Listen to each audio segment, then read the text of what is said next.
These are indeed troubling times for MTN. While the Nigerian Communications Commission has agreed to renew the telco's license for another 5 years, there was no knowing what direction a $5.2 billion fine imposed on MTN will go. There are indications that the Nigerian government could reduce the fine, but MTN can't count its chicks just yet. At the heart of the issue is security. Nigeria contends that Boko Haram insurgents in the country's northeast and kidnappers in the south are using unregistered phone cards to carry out their activities to avoid detection. But one of the country's top security experts, Ona Ekomo, says authorities in Nigeria's security agencies may be overstretching the security angle.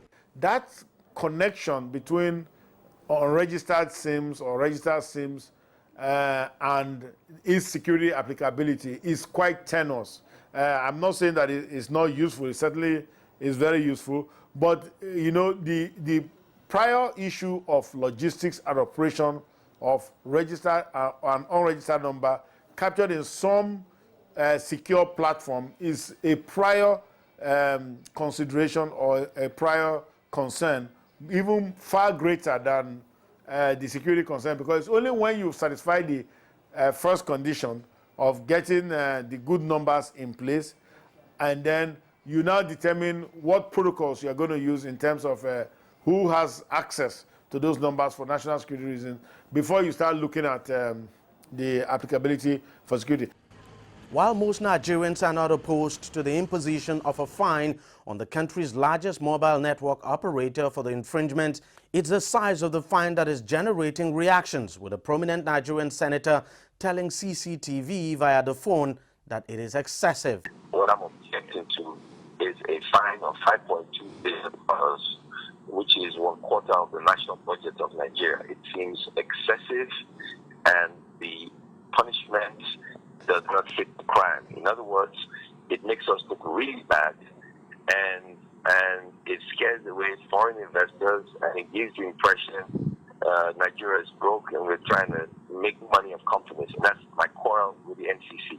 I have no quarrel with sanctions. I have no quarrel with a fine, but the fine must match the offense, and I do not believe the fine matches the offense. While NCC holds that MTN alongside other telcos had been warned of the consequences of not disconnecting the SIM cards after the deadline, commentators in Nigeria seem to agree that the fine goes beyond its purpose. This is like sentencing a man who broke traffic rule to 400 years in prison. Now, let me tell you a little story. I was one of the few journalists that covered the GSM auction in year 2000. And from that date to today, MTN has invested over $16 billion to the Nigerian economy. The company has made contributions of over 4% to our GDP. And do you know that the company has also paid taxes and fines of over 1.3 trillion naira before now? And that's why I keep saying, let's temper justice with mercy. NCC has always been a responsive and responsible commission that has been a model to all other African countries. Let's be the big brother that we have always been in Africa. And you say that MTN keep breaking the rules because they are MTN. This is one of the leading brands in Nigeria and across the African continent.